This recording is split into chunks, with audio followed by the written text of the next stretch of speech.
Tidak diragukan bahwasanya bulan Ramadan adalah bulan panen pahala, karena pahala di bulan Ramadan dilipat gandakan oleh Allah Subhanahu wa taala kamman wa kaifan, yaitu dilipat gandakan secara kuantitas dan secara kualitas. Pahala bisa jadi besar dengan dua metode. Pertama,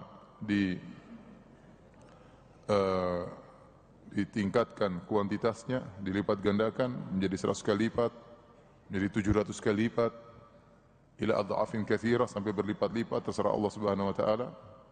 Atau kuantitasnya tidak dilipat gandakan tapi kualitasnya besar di sisi Allah Subhanahu wa taala. Tetap satu, tetapi kualitasnya besar, ya. Ibarat kalau kita mau bicara tentang perkara dunia, kita bilang mobil sama-sama mobil, tapi satu mobil murah, satu mobil mahal. Jadi demikian pahala dilipat gandakan dengan kuantitas ataupun dengan kualitas, ya. Oleh karenanya dalam suatu ibadah bisa jadi berbeda-beda tingkat kualitasnya. Contoh, taubat adalah ibadah. Taubat adalah ibadah. Tapi taubatnya si A tidak sama dengan taubatnya si B. Waktu ada seorang wanita dari Juhainah yang dia berzina, kemudian dia hamil, kemudian dia melaporkan dirinya kepada Nabi SAW, kemudian dihukum rajam. Dia bertobat. Kemudian setelah itu Nabi menyolatkannya, maka Umar berkata, "Ya Rasulullah, apa engkau salat kepada wanita yang qad zanat, telah berzina?" Kata Nabi SAW, "Innaha qad taubat taubatan law qusimat ala sab'ina min ahli Madinah la wasi'athum." Sungguhnya ini wanita telah bertobat dengan suatu tobat, kalau dibagi untuk 70 orang, cukup untuk tobatnya 70 orang dari penduduk Madinah. Berarti tobatnya kualitasnya apa? Tinggi, ya. Demikian juga salat, pahalanya sama-sama satu tapi beda, ya. Innar rajula la yansarifu min salatihi wa ma kutiba lahu illa ya nusfuha au thuluthuha au rubu'uha au khumsuha au sudusuha au subu'uha ila au usyruha. Kata Nabi sallallahu alaihi wasallam, seorang selesai dari salat dan tidak dicatat baginya kecuali hanya setengahnya atau sepertiganya, seperempatnya, seperlimanya. Jadi bisa jadi dua orang sama-sama pahalanya sama-sama tapi kualitasnya berbeda. Jadi saya ingin menjelaskan bahwasanya pahala itu bisa menjadi besar dengan dua cara. Dengan diperbanyak kuantitasnya, dilipat gandakan oleh Allah menjadi 100 kali lipat atau 700 kali lipat atau lebih daripada itu. Dan bisa jadi secara kuantitas tidak dilipat gandakan tapi kualitasnya diperbesar oleh Allah Subhanahu wa taala. Dan kata para ulama, di bulan Ramadan, pahala di bulan Ramadan, amal apapun diperbesar oleh Allah dengan dua ini, dengan kuantitas dan kualitas. Kamman wa kaifan. Namun berapakah dilipat gandakan atau berapa besar kualitasnya diperbesar oleh Allah Subhanahu wa taala? Tidak ada hadis yang tegas yang menjelaskan akan hal ini.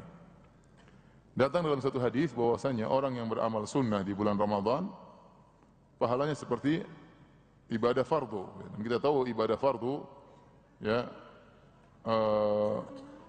lebih besar pahalanya daripada ibadah sunnah. Ibadah fardu yang wajib pahalanya lebih besar daripada ibadah sunnah. Dalam sebuah hadis menyatakan bahwasanya orang yang beribadah sunnah di bulan Ramadan seperti bernilai ibadah fardu. Ini menunjukkan kualitas. Karena pahalanya sunnah tapi kualitasnya seperti fardu. Tetapi hadis ini dhaif. Tetapi hadis ini apa? Dhaif. Namun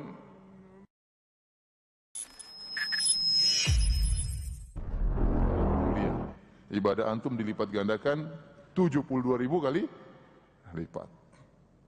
Anda baca Quran 1 jam Lailatul Qadar seperti baca 72.000 kali lipat sewaktu itu. Paham? Karena kalau tidak dikasih matematika kadang-kadang kurang semangat, makanya saya kasih matematika. Baik, ini dalil bahwasanya di mana Lailatul Qadar ibadah dilipat gandakan secara kuantitas. Contoh ibadah dilipat gandakan secara kualitas seperti umrah. Kata Nabi SAW, al-umratu fi Ramadan ta'dilu hajjatan ma'i. Umrah di bulan Ramadan seperti berhaji bersamaku. Pahalanya sama-sama haji, pahala umrah. Sama-sama pahala umrah. Tetapi kualitasnya berbeda. Ya. Dari sini bisa kita ambil kesimpulan bahwasanya secara umum ibadah di bulan Ramadan itu diperbesar pahalanya oleh Allah dengan dua metode, dengan dilipat gandakan secara kuantitas maupun diperbesar secara kualitas. Maka ini memotivasi kita untuk banyak beribadah di bulan Ramadan. Sungguh beruntung orang yang diberi taufik oleh Allah untuk mengisi hari-harinya di bulan Ramadan dengan perkara yang bermanfaat. Dan ini mencakup seluruh ibadah. Meskipun ada ibadah yang spesial yang dianjurkan seperti baca Quran, tapi sungguhnya semuanya, ya, kalau bisa dikerjakan. Makanya Nabi SAW kebaikannya di bulan Ramadan bukan terbatas pada baca Quran, bahkan sedekah. Kata Ibnu Abbas radhiyallahu ta'ala anhuma, kana Nabi SAW ajwadan nas wa kana ajwad ma yakun fi Ramadan hina yalqa Jibril hina yalqahu Jibril fayudarisuhul Quran. Adalah Nabi SAW adalah orang yang sangat dermawan, dan di puncak kedermawanan, lebih dermawan lagi tatkala di bulan Ramadan, tatkala dia bertemu dengan malaikat Jibril alaihissalam. Sehingga Nabi SAW sangat dermawan, dan disebutkan walakana Nabi SAW ajwada minar rihil mursalah, dan sungguhnya Nabi SAW itu lebih dermawan daripada angin yang berhembus. Ar-rih itu angin, mursalah yang berhembus. Kata para ulama, Ibnu Abbas menyamakan kebaikan Nabi seperti rihil mursalah karena angin yang berhembus itu dua sisi dia ada pada angin tersebut. Pertama, cepatnya berhembusnya, yang kedua kemana-mana. Jadi cepat dan kemana-mana. Jadi kedermawanan Nabi seperti itu, ya, cepat dalam kedermawanan, dan yang merasakan kedermawanan Nabi banyak orang. Makanya kedermawanan Nabi SAW dikatakan lebih cepat daripada angin yang berhembus. Ini tentunya mubalaghah, artinya menunjukkan bagaimana dermawannya Nabi luar biasa. Tidak perlu diperinci Nabi begini, tidak perlu. Yang jelas sudah dikasih gambaran secara umum oleh Ibnu Abbas bahwasanya Rasulullah SAW kedermawanannya sangat cepat dan sangat menyebar, seperti angin yang berhembus. Angin kalau berhembus kan tersebar kemana-mana. Jadi tidak mengapa kita mengkhususkan ibadah lebih konsen di bulan Ramadan dibanding di luar bulan Ramadan. Ya. Makanya siapa Imam Syafi'i rahimahullah taala sangat menganjurkan orang banyak dermawan di bulan Ramadan. Kenapa? Karena di bulan Ramadan mungkin orang mencari rezeki lebih berkurang karena mereka konsen baca Quran, konsen ini. Harusnya mungkin ngojek nggak jadi ngojek, harusnya mungkin jualan nggak jadi jualan karena mereka. Nah, orang yang memiliki kelebihan harta bagi-bagi uangnya. Ya. Banyak sedekah terutama di bulan Ramadan karena pahalanya berlipat ganda. Baik. Ini mukadimah yang sampaikan. Pada kesempatan kali ini kita akan menyampaikan tentang 29 menit lagi buka jam Jakarta. Saya sahur di Jakarta. Buka di sini ditunda setengah jam. Qadarullah ya. Harus bersabar. Jadi yang kita akan bahas adalah beberapa sunnah yang dilupakan oleh sebagian masyarakat. Kalau saya bicara ikhwan-ikhwan, insyaallah mereka tidak melupakan sunnah-sunnah ini. Tapi kita perlu ingatkan kepada yang lainnya. Atau kalau ada di antara kita yang lupa, maka perlu kita ingatkan. Saya mengingatkan diri saya sendiri, dan juga saya mengingatkan para ikhwan dan akhwat yang hadir ataupun yang nonton melalui media. Baik. Di antara sunnah-sunnah yang kurang diperhatikan, ya, adalah ta'jilus sahur, ta'jil. Jadi dalam sahur itu ada 3 sunnah, ya. Pertama, ta'khirus sahur, mengakhirkan sahur. Ini kita semua sudah tahu, ya. Sebagaimana dalam hadis Nabi SAW, la yazalun nas bi khair ma'ajjalul fitr wa akharus sahur. Sementara manusia senantiasa manusia dalam kebaikan jika mereka mengakhirkan sahur dan mempersegera berbuka. Tetapi di sunnah sahur ada lagi yang lain, yaitu sunnah sahur diantaranya sahur bersama. Sebagaimana dalam hadis Sahih Bukhari dari Anas bin Malik, dari Zaid bin Thabit radhiyallahu anhuma, dia berkata, "Kunna tasaharna ma'an Nabi sallallahu alaihi wasallam, thumma qama ila salat." Kami dahulu bersahur bersama Nabi. Para ulama mengambil dalil bahwasanya dianjurkan untuk sahur bersama. Sebagaimana ada buka bersama, bukber, ada juga sarber, sahur bersama, ya. Sampai Zaid bin Thabit keluar dari rumahnya menuju ke rumah Nabi di kegelapan untuk bisa sahur bersama. Jadi kalau sesekali kita sahur bersama, kita jalankan sunnah Nabi sallallahu alaihi wasallam sebagaimana sahabat dulu mereka sahur bersama Nabi sallallahu alaihi wasallam. Ini termasuk sunnah yang dilupakan. Yang berikutnya yang penting juga, dan ini berkaitan dengan ibadah sangat penting, yaitu ta'jilus sahur. Ta'jilus sahur yang namanya ta'jilul iftar atau ta'jilus sahur. Kalau ta'jilul iftar maksudnya segera berbuka, begitu matahari terbenam langsung berbuka, jangan tunda-tunda. Itu namanya ta'jilul iftar, menyegerakan berbuka. Tapi ada juga ta'jilus sahur. Al-Imam Al-Bukhari membuat suatu bab dalam sahihnya, bab ta'jilul sahur. Ta'jilus sahur, bab tentang bersegera dalam sahur. Maksudnya bukan sahur jam 1 malam, bukan. Maksudnya cepat kalau sahur, jangan lama-lama. Al-Isra. Kalau sahur, kata Ibnu Hajar, maksudnya Al-Isra. Sahur jangan lama-lama. Sahur itu cukup 10 menit, seperempat jam, oke lah ya. Jangan sampai lama-lama. Dan ini yang dikerjakan oleh para sahabat. Mereka sahur cepat. Makanya Al-Imam Al-Bukhari rahimahullah membawakan hadis dari Sahal bin Sa'ad radhiyallahu ta'ala anhu. Beliau berkata, kuntu atasahharu fi ahli thumma takunu sur'ati an udrika as-sujuda ma'a Rasulillah sallallahu alaihi wasallam. Ya. Kata Sahal bin Sa'ad, aku bersahur bersama istriku, bersama keluargaku, kemudian aku segera dalam bersahur sehingga aku tidak ketinggalan salat bersama Nabi sallallahu alaihi wasallam. Jadi mereka itu bersahur biasanya antara azan pertama azan kedua, antara azan pertama dengan azan kedua, ya. Dalam hadis kata Nabi sallallahu alaihi wasallam, Rasulullah SAW mengatakan, ya, la yamna'anna ahadakum adhanu bilalin min suhurihi. Janganlah seorang terhalangi dari sahur karena azan Bilal. Kalau Bilal azan, sahur, lanjut, ya. Fa innahu yu'adzinu bilailin. Sungguhnya dia itu azan masih gelap, masih malam. Fungsinya apa? Liyarji'a qaimukum, agar yang sedang salat malam selesai, supaya siap-siap apa? Sahur, supaya siap-siap sahur. Jadi fungsi azan pertama dan azan kedua, azan pertama itu orang salah paham, disangka azan pertama itu adalah untuk bangunkan salat malam. Itu salah. Makanya sebagian orang tatkala azan pertama mereka mengatakan as-salatu khairu minan naum. Azan kedua tidak pakai as-salatu khairu minan naum. Ini keliru. Yang benar adalah yang dipraktekkan di kota Mekah dan kota Madinah. Azan pertama tidak pakai as-salatu khairu minan naum, azan kedua yang pakai as-salatu khairu minan naum. Karena as-salat di sini maksudnya bukan salat malam tapi salat subuh. Karena azan memang fungsi utamanya adalah untuk salat 5 waktu, bukan salat sunnah. Makanya dalam azan as-salatu khairu minan naum maksudnya salat subuh lebih baik daripada tidur, bukan salat malam. Oleh karenanya dahulu azan pertama itu bukan untuk bangunkan orang salat malam, bukan.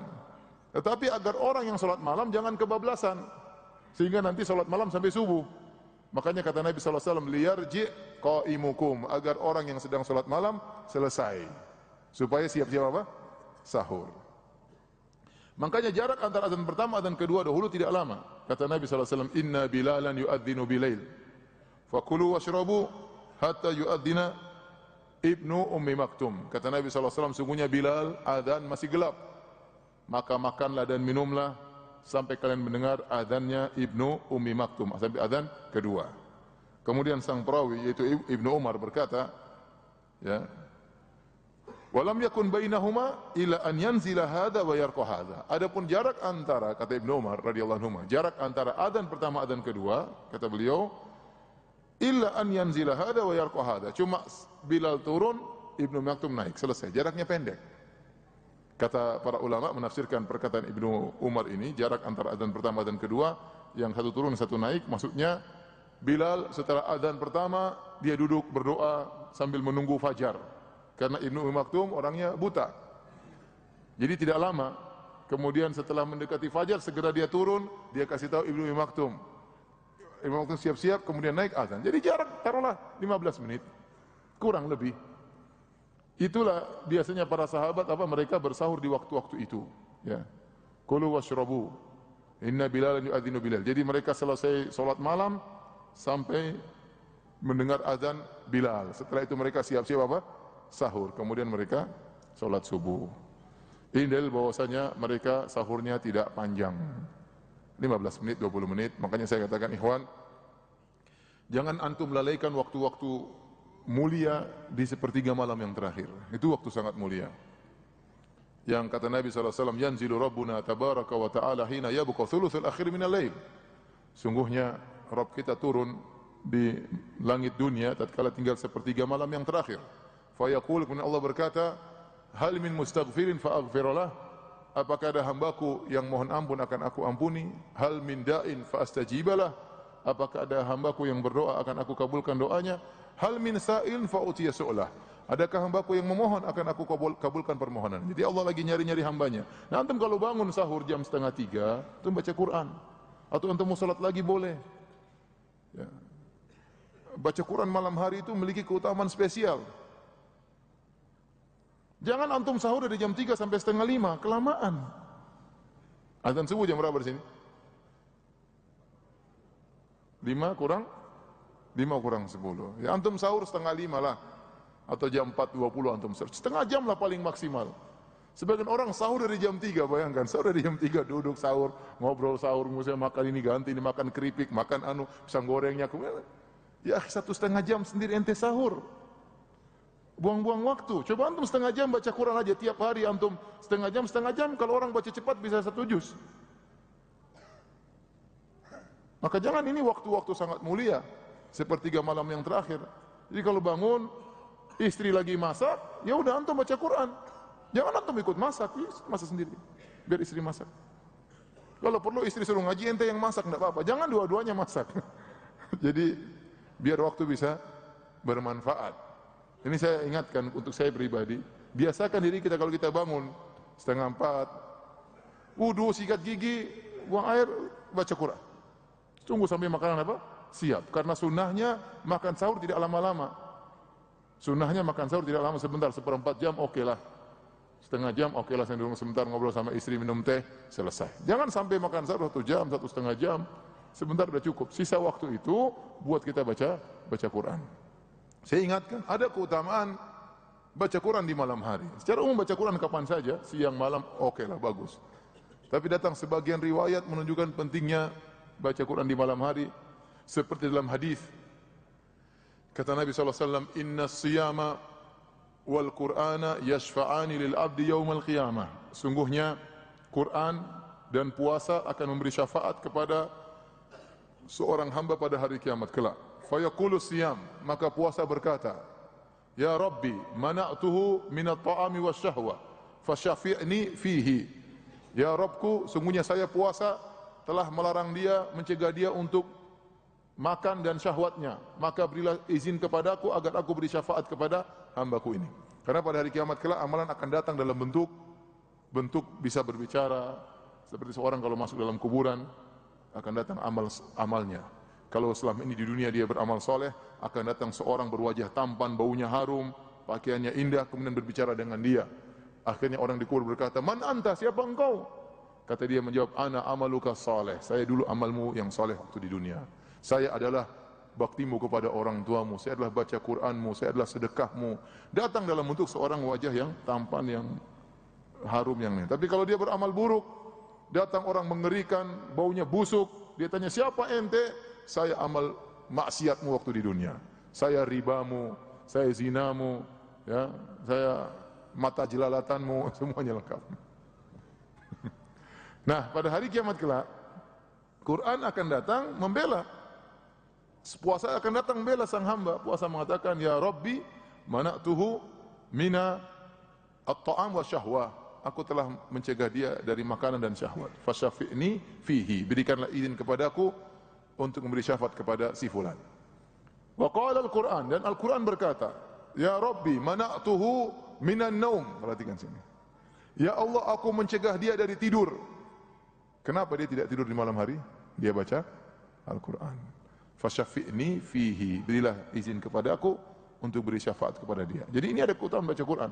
Para ulama sepakat, yang terbaik baca Quran adalah disertai dalam solat. Makanya kalau kita baca bagaimana sejarah para salaf, mereka solat sampai 30 rakaat, sampai 39 rakaat. Para tabi'in, para imam, Sa'id bin Jubair solat sampai 17 tarwihah. 17 tarwihah itu 7 tarwihah. 7 tarwihah itu 7 kali 4 berapa? 28 rakaat. Sebut Sa'id bin Jubair dalam sanad yang sahih, kalau dia sebelum 10 terakhir, dia salat khamsa tarwihat. Satu tarwihat itu 4 rakaat istirahat, 4 rakaat istirahat, maka disebut dengan salat tarawih. Zaman dahulu mereka 4 rakaat mereka istirahat, 4 rakaat mereka istirahat. Sa'id bin Jubair radhiyallahu anhu rahimahullahu taala, kalau 20 hari pertama dia salat 20 rakaat, khamsa tarwihat. Begitu 10 terakhir, dia salat sab'a tarwihat, berarti 28 rakaat. Dan Imam Malik, Imam Syafi'i mengatakan, aku mendapati orang-orang di Madinah salat 39 rakaat. Dan aku dapati orang-orang di Mekah salat 23 rakaat, kata Imam Syafi'i.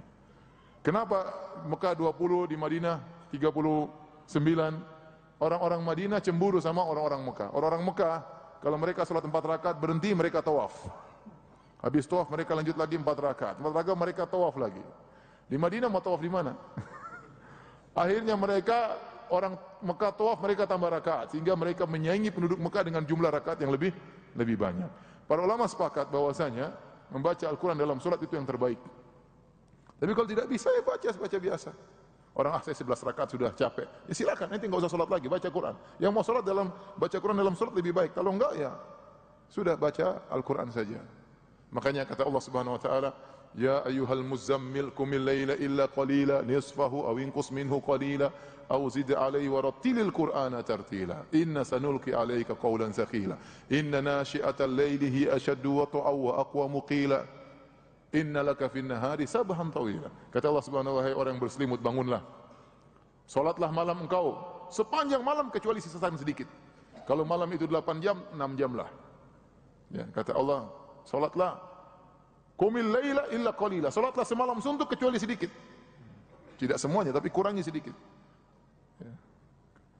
Nisfahu aw inqus minhu qalila. Kalau enggak, ya setengah malam. Kalau malam Isya sampai subuh 8 jam, ya 4 jam lah salat. Aw inqus minhu qalila, atau kurangi sedikit 3 jam lah. Aw zid alaihi, atau 5 jam lah, lebih dari setengah. Kata Allah, warattilil Qur'ana tartila, dan bacalah Quran dengan tartil di malam hari. Kenapa? Inna nasyi'atal laili hiya ashaddu wat'a, karena orang bangun malam kemudian dia baca Quran, itu lebih merasuk ke hatinya. Pas antara lisan dengan hati. Ya, pikirannya lagi tenang, tidak mikir dunia. Jadi kalau kita baca di siang hari, bagus. Cuma kan kadang-kadang kita kerja, sibuk, ya. Kita baca di pesawat juga, lihat pramugari lalu lalang dari tadi, ya. Ya, repot ya. Kemudian ya namanya kerja. Tapi kalau malam kita sendirian lebih fokus. Maka jangan lupa baca Quran di malam hari, di antaranya di sepertiga malam yang terakhir. Ini saya kaitkan, makanya kalau sahur jangan lama-lama. Jangan lama-lama, ya. Ya, ini sunnah yang sering dilupakan. Hendaknya kita praktikkan. Kalau kita bangun lebih cepat, baca Quran sambil nunggu masakan siap. Taib. Sunnah yang lain yang juga ditinggalkan, orang pada tahu tapi kurang mengamalkannya, adalah banyak doa tatkala sedang puasa, terutama tatkala hendak berbuka. Kalau kita di Madinah, pemandangan orang berdoa tatkala berbuka sudah pemandangan yang sangat indah yang tiap hari kita lihat. Begitu 5 menit, 10 menit sebelum berbuka, semua orang begini, angkat tangan, semuanya berdoa. Yang mau puasa wajib, puasa sunnah, mereka berdoa. Ya. Karena doanya orang yang berpuasa tidak ditolak. Ya, salah satu la turaddu da'watuhum. 3 orang yang doanya tidak ditolak. Jadi antaranya da'watus shaim hatta yuftir. Doanya seorang berpuasa sampai dia berbuka. Selama dia berpuasa, doanya dikabulkan. Ya. Selama dia berpuasa, doanya dikabulkan. Kapan saja dia puasa, dia mau doa pagi hari, berdoa siang hari, berdoa asar hari, berdoa. Yang penting dia sedang berpuasa. Namun sebagian ulama membawakan yang paling afdal adalah tatkala menjelang berbuka. Ini pendapat Ibnu Katsir rahimahullahu taala. Ini pendapat dipilih oleh Syekh Utsaimin rahimahullahu taala. Menjelang berbuka. Kenapa? Karena datang satu hadis. Hadis ini fihi maqal, ada masalah. Ada yang menghasankan, ada yang mendhaifkan. Tapi maknanya benar, ya. Kata Nabi SAW, lis-saim, inna lis-saim inda fitrihi da'watan la turad. Sungguhnya orang yang sedang berpuasa, tatkala berbuka, dia memiliki doa yang tidak ditolak. Ya. Ini hadis diperselisihkan, tapi saya bilang seandainya disebut tidak ada, maka logika bahwasanya orang tatkala hendak berbuka mudah dikabulkan itu sangat benar. Kenapa? Dia di puncak-puncak lemesnya, di puncak-puncak dahaganya, di puncak-puncak laparnya, di penghujung ibadahnya. Di penghujung apa? Ibadahnya. Ya. Ya. Maka dia berdoa kepada Allah Subhanahu wa taala. Ya. Jadi ini yang disampaikan oleh Ibnu Katsir rahimahullah taala. Saya ingin bacakan perkataan Ibnu Katsir. Ya. Sebentar. Dalam tafsirnya, tatkala beliau menafsirkan surat Al-Baqarah ayat 185 atau 86 ya. Yang firman Allah Subhanahu wa taala, wa idza sa'alaka ibadi anni fa inni qarib. Ayat 186. Ayat ini, ayat surat Al-Baqarah ayat 186 adalah anjuran untuk berdoa. Kata Allah, wa idza sa'alaka ibadi anni fa inni qarib. Jika hambaku bertanya kepada engkau wahai Muhammad tentang aku, katakanlah aku ini sangat dekat. Sangat dekat dalam hal apa? Ujibu da'wata da'i idza da'an. Aku mengabulkan doa yang orang yang berminta kepadaku. Ini ayat motivasi untuk berdoa. Ternyata ayat ini letaknya dalam surat Al-Baqarah di antara ayat Siyam. Sebelumnya ayat tentang puasa, sesudahnya ayat tentang puasa. Sebelumnya adalah firman Allah, Syahrul Ramadhan alladzi unzila fihil Qur'an. Ini ayat 185. Jadi ayat sebelumnya bulan Ramadan yang situ diturunkan Al-Qur'an, hudal linnasi wa bayyinatin minal huda wal furqan, faman syahida minkumus syahra falyasum. Barang siapa yang melihat hilal di bulan tersebut maka berpuasalah. Jadi ayat sebelumnya tentang puasa. Ayat 185 tentang puasa. Ayat 186 motivasi berdoa. Ayat 187 tentang puasa lagi. Uhilla lakum lailatas siyamir rafathu ila nisaikum. Di malam hari ya dihalalkan bagi kalian untuk menggauli istri-istri kalian. Jadi kata Ibnu Katsir rahimahullah taala, wa fi dzikrihi ta'ala hadhihi al-ayat al-ba'ithata 'ala ad-du'a'i mutakhallilatan baina ahkami siyam irsyadun ila ijtihadin fi ad-du'a inda ikmalil iddah bal inda kulli fitr. Kata beliau rahimahullah taala, dan Allah menyebutkan ayat ini ayat 186 yang menunjukkan dorongan motivasi untuk berdoa yang letaknya di antara ayat-ayat yang berkaitan dengan hukum-hukum puasa ini sebagai petunjuk untuk bersungguh-sungguh dalam berdoa. Ya, tatkala kita menyempurnakan puasa, bal wa inda kulli fitrin, bahkan setiap kali berbuka, kata Ibnu Katsir rahimahullah taala. Kama rawahul Imam Abu Dawud wa At-Tayalisi fi musnadihi. Kemudian beliau menyebutkan hadis yang tadi saya bilang diperbincangkan oleh para ulama. Lis-shaim inda iftarihi da'watun mustajabah. Seorang berpuasa tatkala sedang berbuka, ya, menjelang berbuka, doanya dikabulkan. Dan ini kebiasaan para salaf. Kemudian kata beliau, fa kana Abdullah bin Amr radhiyallahu anhuma idza aftara da'a ahlahu wa waladahu wa da'a. Adalah Ibnu Amr, Abdullah bin Amr radhiyallahu anhuma, kalau dia hendak berbuka, maka dia panggil keluarganya, anaknya, terus dia berdoa. Jadi ini praktek para salaf juga. Tatkala mereka hendak berbuka, mereka berdoa, mereka panggil istrinya, anaknya, berdoa, buka. Ya, jadi kita hidupkan sunnah ini. Ya, hidupkan sunnah ini. Kita di Indonesia kalau sudah mau berbuka, kita konsen sama makanan, konsen. Itunya sini. Udah lengkap nih. Cendolnya, apalagi kolaknya. Tahu isi, ya. Korma sunnah, tahu isi wajib. Gorengan. Udah kumpul semua, enggak apa-apa, ente siapkan, sudah siap semua, ente konsentrasi berdoa. Insya Allah enggak ada yang ngambilin, enggak ada insya Allah. Udah ente berdoa, enggak ada. Kalau ada yang ngambil kurang ajar banget, sudah begini. Diambilin ya. Insya Allah enggak lah. Jadi antum kalau sudah ngumpulin, sudah sekarang tinggal konsen apa? Berdoa. Ya, konsen berdoa kepada Allah Subhanahu wa taala. Ya, kebanyakan kita di tanah air, coba orang-orang apa yang mereka kerjakan, mau ngabuburit, buka puasa pergi di jalan nonton orang balapan, nonton orang main layang-layang di pinggir jalan. Kata Nabi, iyyakum wal julusa fi turuqat, hati-hatilah kalian jangan duduk di pinggir jalan. Ini mereka duduk pinggir jalan, membuka puasa, lihat cewek lewat, macam-macam lewat, buka puasa dengan maksiat, jangan.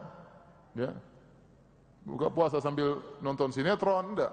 Ya, buka puasa dibuka dengan sesuatu yang sangat indah, doa kepada Allah Subhanahu wa taala ya. Jadi ini termasuk sunnah yang juga ditinggalkan. Maka hidupkan sunnah ini ya. Anak-anak suruh berdoa di rumah, kita mulai di rumah, istri yang lupa berdoa. Berdoa mau buka, anak-anak berdoa. Doain bapak ya. Doain ibu ya. Biar ibu sabar kalau di poligami, doain. Bercanda, ibu-ibu marah nanti. Jadi doa, saudara anak doa, karena doa dikabulkan tatkala hendak apa? Berbuka. Secara umum berdoa kapan saja dikabulkan, ya. Apalagi tatkala menjelang berbuka. Wallahu taala alam bishawab. Taib.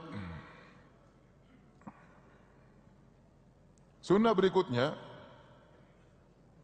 sebenarnya antara sunnah atau mubah. Sebagian ulama berpendapat sunnah, sebagian ulama mengatakan mubah. Apa itu? Mesra dengan istri di bulan Ramadan. Al-Imam Al-Bukhari membawakan hadis dari Aisyah radhiyallahu taala anha. Kata Aisyah radhiyallahu anha, "Kana an-nabi sallallahu alaihi wasallam yuqabbiluni wa yubashiruni wa huwa sha'im wa kana amlakakum li'irabih." Ya. Kata Aisyah radhiyallahu anha, adalah Nabi sallallahu alaihi wasallam menciumku dan mencumbuiku padahal dia sedang berpuasa. Wa kana amlakakum li'irabih, dan dia adalah orang yang paling kuat bisa menahan syahwatnya. Para ulama membawakan hadis ini kepada mubah, seorang sedang berpuasa mubah boleh mencium istrinya. Ibnu Hazm rahimahullah dalam Muhalla mengatakan sunnah mencium istri di bulan apa? Ramadan. Karena Nabi melakukannya. Ya. Sehingga para ulama ada khilaf. Bolehkah seorang lelaki mencium istrinya di bulan Ramadan? Sebagian ulama mengatakan boleh, selama dia bisa menahan syahwatnya. Secara mutlak boleh Nabi mencium istrinya. Yang dicium bukan cuma Aisyah. Dalam hadis Ummu Salamah juga demikian. Umar bin Abi Salamah, yaitu anaknya Ummu Salamah, yang dia fi hijri Nabi sallallahu alaihi wasallam, waktu Nabi menikah dengan Ummu Salamah punya anak bawaan, di antara namanya Umar. Umar bertanya kepada Nabi, "Ya Rasulullah, apakah seorang berpuasa boleh mencium?" Kata Rasulullah SAW, "Is'al hadhihi," tanya Ummu Salamah. Kata Ummu Salamah, "Kana yasna'u dzalik." Nabi mencium. Arti Nabi mencium siapa? Ummu Salamah tatkala sedang berpuasa, ya. Kemudian juga dalam satu hadis Aisyah berkata, "Anna Nabi sallallahu alaihi wasallam ahwa ilayya liyuqabbilani." Nabi sallallahu alaihi wasallam turun tunduk mau menciumku. Faqultu inni sha'imah. Aku berkata, "Ya Rasulullah, saya puasa." Artinya jangan cium saya lagi puasa, kata Aisyah. Kata Nabi sallallahu alaihi wasallam, "Wa ana sha'im." Saya juga puasa, apa masalahnya? Nabi cium apa? Aisyah radhiyallahu taala anha. Datang dalam riwayat Abi Dawud, kata Al-Hafidz Ibn Hajar, Nabi, saya takut puasa antum batal ya. Jadi Nabi SAW mengisap lisannya Aisyah, lidahnya apa? Aisyah. Tapi hadisnya dhaif, alhamdulillah. Kata Ibn Hajar, kalaupun hadisnya sahih, dibawakan bahwasanya tidak boleh seorang lelaki menelan air liur istrinya, nggak boleh. Sekedar kemudian mencium, kemudian membuangnya, nggak ada masalah. Jangan ditelan. Kalau ditelan apa? Batal. Tetapi gara-gara hadis ini para ulama khilaf. Sebagian ulama berpendapat secara umum lelaki boleh mencium istrinya. Sebagian ulama lagi mengatakan tidak, dilihat. Kalau orang tua maka tidak mengapa. Kalau anak muda nggak boleh. Kenapa? Anak muda gejolak syahwatnya lebih besar. Apalagi baru menikah, ya. Masih honeymoon, masih syahrul asal, masih bulan madu, ya. Bahaya. Kalau bapak-bapak sudah lama nikah nggak ada masalah. Karena sudah bulan bawang, bukan bulan madu lagi. Jadi nggak begitu pengaruh, ya. Yang benar bahwasanya tidak dibedakan antara tua dan muda. Dalilnya apa? Dalilnya tadi waktu Nabi ingin mencium Aisyah, Nabi umurnya 60-an. Aisyah masih belasan. Makanya waktu Nabi mencium Aisyah, Aisyah mengatakan, "Ini shaimah, saya puasa." Dan Aisyah masih muda, tapi Nabi tetap aja mencium siapa? Aisyah.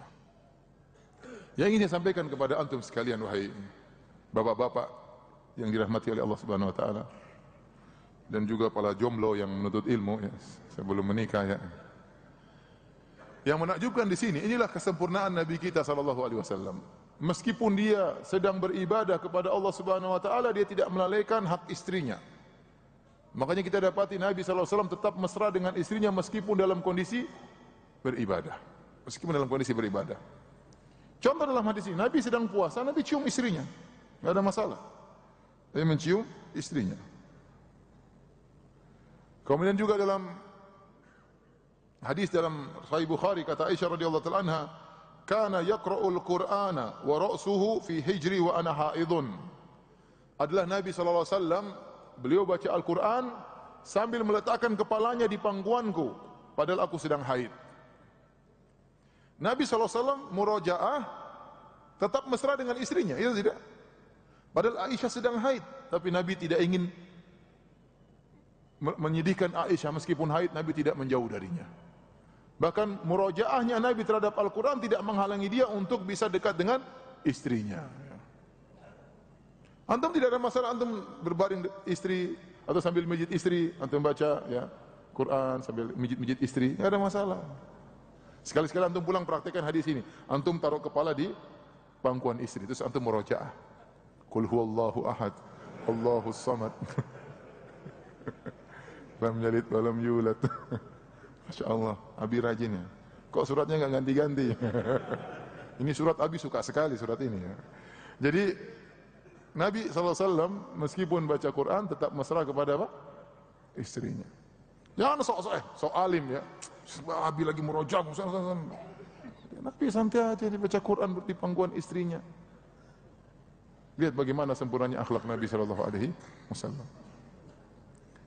Kemudian juga hadis yang masyhur dalam Sahih Bukhari, Sahih Muslim, tatkala Nabi SAW sedang i'tikaf, ya. Saya bacakan hadisnya dari Ali bin Al-Husain radhiyallahu taala anhuma.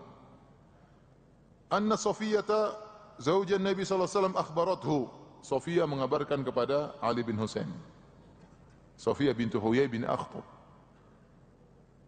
Dia mengabarkan annaha ja'at ila Rasulullah sallallahu alaihi wasallam tazuruhu fi i'tikafihi fil masjid fil ashr al-awakhir min Ramadan. Jadi Nabi sedang i'tikaf di Masjid Nabawi. Bahkan Nabi konsentrasi beribadah, saking konsentrasinya sampai Nabi bikin semacam khiba'ah seperti kemah-kemahan, Nabi masuk situ biar orang enggak ganggu. Dibuat semacam kemah-kemahan untuk beribadah, fokus di situ biar enggak ada yang lihat dan bisa fokus. Artinya Nabi benar-benar ibadah, dan kita tahu hakikat i'tikaf apa? Kata Ibn Rajab Al-Hambali, hakikat i'tikaf adalah qat'ul alaik anil khalaik wal ittisalu bil khaliq. Hakikat i'tikaf adalah memutuskan segala hubungan dengan makhluk dan menyambung hubungan dengan Allah Subhanahu wa taala. Makanya kalau orang i'tikaf jangan banyak medsos, berarti dia masih kontak banyak dengan makhluk. Seperlunya saja. Kontak sama istrinya, sama keluarganya, seperlunya aja. Jangan i'tikaf kemudian nonton berita macam-macam, berarti dia masih kontak sama makhluk. Apalagi di masjid kemudian bicara bisnis, tentu lebih parah lagi. Ya. Dan jangan terlalu banyak berinteraksi.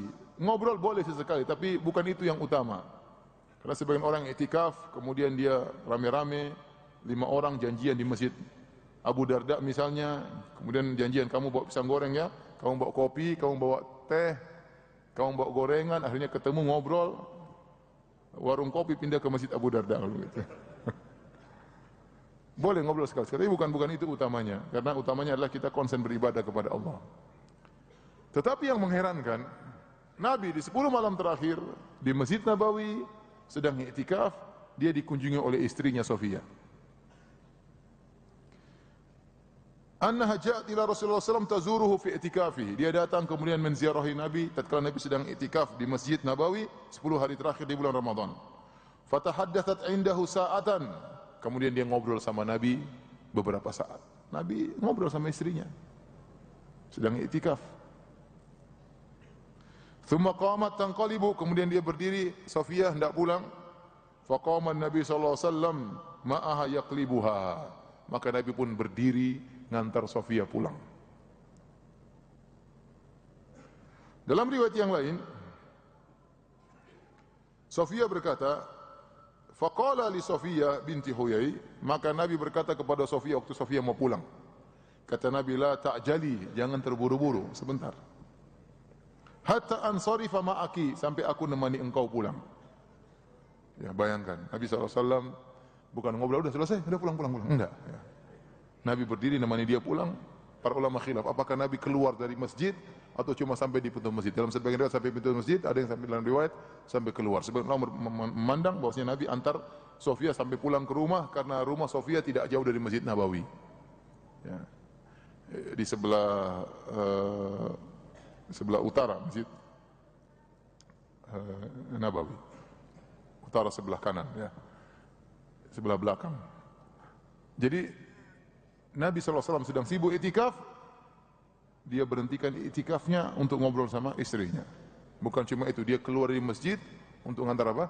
Istrinya. Ini dalil bahwasanya Nabi SAW meskipun tatkala sedang berpuasa, sedang beribadah, tetap menunaikan hak istrinya. Jadi ini nasihat bagi kita semua. Kita apapun kondisi kita, sebagai dai kah, sebagai pendakwah kah, ya, orang yang sedang tahfidz Quran lah, sebagai pengajar, tetap hak istri tidak boleh kita lalaikan. Ya, jangan kita sok pendakwah, sok ini, sok anu, ya. Enggak, ya. Sebagian orang dia keluar berdakwah, dia enggak mau bawa HP, biar istrinya enggak bisa kontak. Ini enggak benar seperti ini. Syekh bin Baz rahimahullah taala, saya dengar dari sebagian ulama bercerita, Syekh bin Baz rahimahullah taala kalau dia berdakwah, kalau nggak salah beliau istrinya 3, ya. Kalau dia berdakwah, begitu dia sampai satu tempat, dia telepon istrinya. Saya sampai di sini, gimana kabarmu? Apa perempuan perlu diperhatikan meskipun cuma 2 menit, 3 menit. Ya. Apa usahanya antum kemana? Antum tinggal WhatsApp. Sayang, saya sudah sampai. Sampai di istri kedua. Apa susahnya? Sok sibuk, ya. Karena perempuan tuh dia butuh 2, dia butuh perhatian, dia sama emas 2 ini. Dia butuh emas, tapi perhatian lebih utama daripada duit, ya. Duit perlu, ya, tapi perhatian itu juga tidak kalah penting. Perhatian, perasaan dia. Maka lihat bagaimana Nabi SAW, ya, tidak perlu kita ceritakan terlalu banyak perhatian Nabi terhadap istrinya. Yang ingin saya fokuskan, Nabi sedang beribadah, tetap perhatian sama apa? Istrinya. Itu yang harus kita ingat, ya. Inilah para hadirin dan hadirat yang ingin saya sampaikan pada kesempatan kali ini. Semoga bermanfaat, semoga bisa kita amalkan.